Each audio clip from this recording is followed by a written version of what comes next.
Hello students, आप लोग बहुत बेस्ट होंगे, काफी अच्छे। आइए यहाँ पर ड्यूअल नेचर मॉडर्न फिजिक्स का एक चैप्टर्स की बात करते हैं। और इस चैप्टर्स के अंदर आप लोग तो समझ रहे होंगे कि मैटर्स और रेडिएशन से रिलेटेड बातें होती हैं, ठीक है ना। तो dual nature of radiation and matter का जो टॉपिक नंबर 1 आपके पास आ रही है वो है आपकी फ्री इलेक्ट्रॉन्स। क्या है? Free electrons. ये तो सभी लोग जानते हैं फ्री इलेक्ट्रॉन्स होते क्या है, यू नो। चैप्टर्स के अंदर थोड़ी कुछ बात होती है डिटेल। आप ये देखो कि जैसे हमने मान लो कोई न्यूक्लियस ले रहे हैं, न्यूक्लियस। अब न्यूक्लियस के अंदर क्या क्या चीजें आ गई? आप न्यूक्लियस के अंदर देखोगे तो यहां पर प्रोटॉन्स भी होंगे, कुछ प्रोटॉनिक पार्टिकल्स, फिर कुछ आपके पास यहां पर न्यूट्रॉन्स भी होंगे, कुछ न्यूट्रॉन्स भी होंगे, यानी कि प्रोटॉन्स और न्यूट्रॉन्स। पर यदि चार्जेस की बात अगर की जाए तो चार्जेस तो क्या होते हैं? सेम होते हैं। इन पर चार्जेस क्या होते हैं? सेम होते हैं। तो सब मिलाकर के क्या बातें हो रही हैं कि एक चीज आप देखो ध्यान से कि यदि इसके आउटर मोस्ट सेल में, इसके आउटर मोस्ट यानी न्यूक्लियस के आउटर मोस्ट सेल में यदि देखा जाए तो इलेक्ट्रॉन्स हैं। आउटर मोस्ट सेल में कौन है? इलेक्ट्रॉन्स हैं।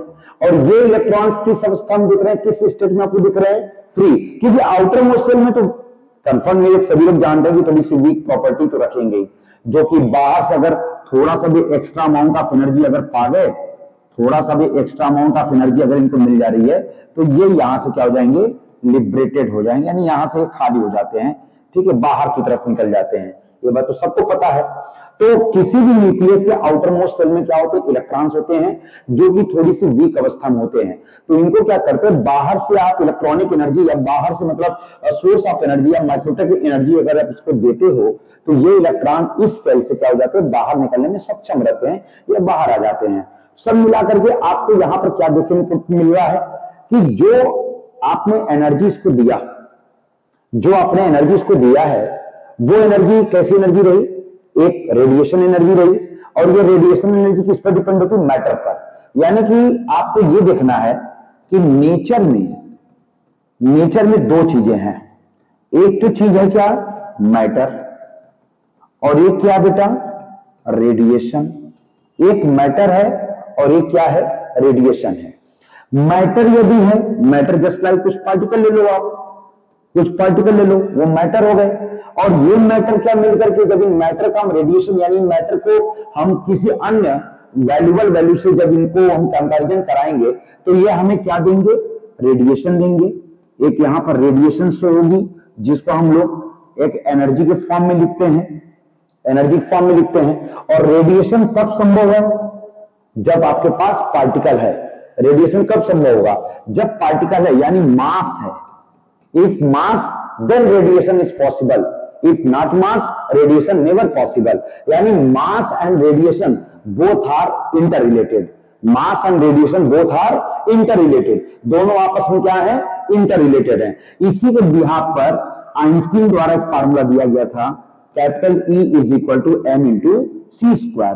तो बेटा इस चैप्टर के अंदर जो सारे मेन फंडा है, सारे मेन फंक्शन है, वो फंक्शन ये है कि हमें वर्क फंक्शन कैसे मिलेगा। कौन सा वर्क फंक्शन? किसी भी मेटल शीट से इलेक्ट्रॉन को इजेक्ट करने के लिए, बाहर निकालने के लिए हम जो वर्क परफॉर्म करते हैं, that is called the work function. Any types of metal sheet by ejecting the electrons from that sheet with the help of the incident radiation. Okay? तो इस चीज को आपको थोड़ा सा ध्यान में रख करके चलना पड़ेगा कि आखिर इलेक्ट्रॉन्स निकलते कैसे हैं। यहां पर आप देख रहे हैं ये एटम से न्यूक्लियस है, न्यूक्लियस के चारों तरफ ये इलेक्ट्रॉन्स लगे पड़े हैं। आपने बाहर से एनर्जी दिया, इलेक्ट्रॉन्स बाहर निकल रहे हैं। तो ये क्या होता है? आउटर मोस्ट सेल में होते हैं, जो कि बहुत वीक पहले से ऑलरेडी होते हैं, वो निकल सकते हैं, ठीक है। और बाहर आप देख रहे हैं नेचर में क्या होता है? मैटर और रेडिएशन दोनों अवेलेबल है, जहां से एक आपको मैटर मिलता है, दूसरा क्या मिलता है? रेडिएशन। और यहां पर एक एनर्जी का फॉर्मूला बनता है इन्हीं की वजह से कि अगर मास है तो रेडिएशन है, और रेडिएशन है तो वहां पर मास क्या है? मौजूद है। मास है तो रेडिएशन है, रेडिएशन है तो फिर मास वहां पर प्रेजेंट है, ठीक है। तो यहां पर बेटा जी आपके पास एक बढ़िया सा डेफिनेशन चलता है जिसको आप अपनी कॉपी में नोट करें।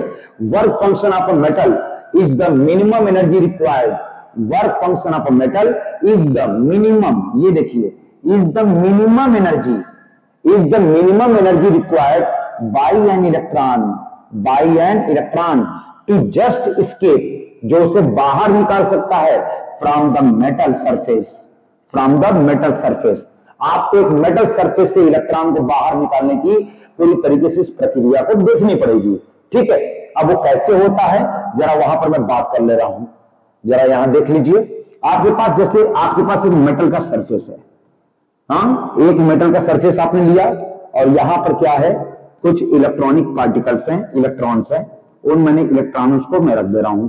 ये बेटा आपके पास इलेक्ट्रॉनिक्स पार्टिकल हो गए, ठीक है। अब क्या बात हो रही है, पूरे टॉपिक का क्या मतलब है कि पूरे टॉपिक का कॉन्सेप्ट क्या है? कॉन्सेप्ट ये है कि यहां से हमें क्या निकालना है, इलेक्ट्रॉन्स को बाहर।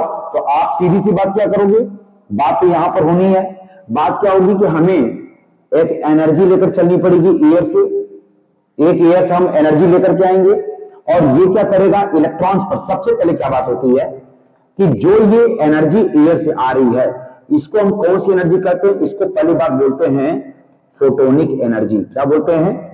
Photonic energy, photon, photonic energy. दूसरी चीज ये जो होती है, इसको अगर बोलचाल की भाषा में इस्तेमाल किया जाए तो इसको बोलते हैं पैकेट ऑफ एनर्जी। क्या बोलते हैं?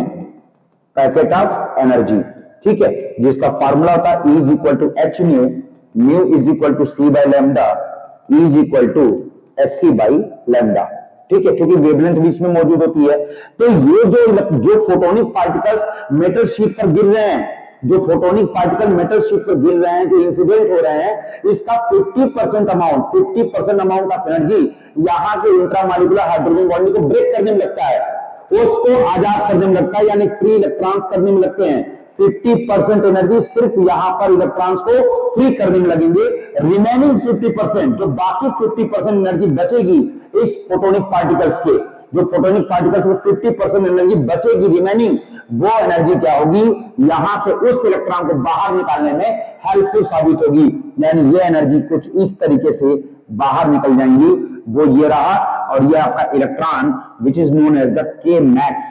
यानी कि जो भी इलेक्ट्रॉन मेटल शीट से बाहर निकलेंगे, जो भी इलेक्ट्रॉन मेटल शीट से बाहर निकलेंगे, उनकी एनर्जी क्या होगी, काइनेटिक एनर्जी। और काइनेटिक एनर्जी भी कैसी होगी, maximum kinetic energy. Kinetic energy किसमें होगी, मैक्सिमम काइनेटिक एनर्जी, जिसको हम लोग साफ साफ भाषा में लिखेंगे K max is equal to half M V max square.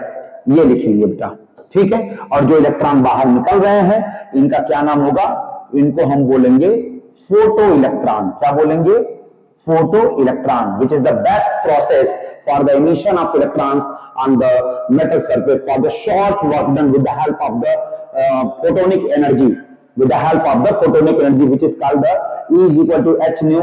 Here nu is the frequency of the radiation, where nu is equal to c by lambda. C is the speed of light, lambda is the wavelength. So we are getting the particular formula find in the cases of the energy, capital is equal to sc by lambda.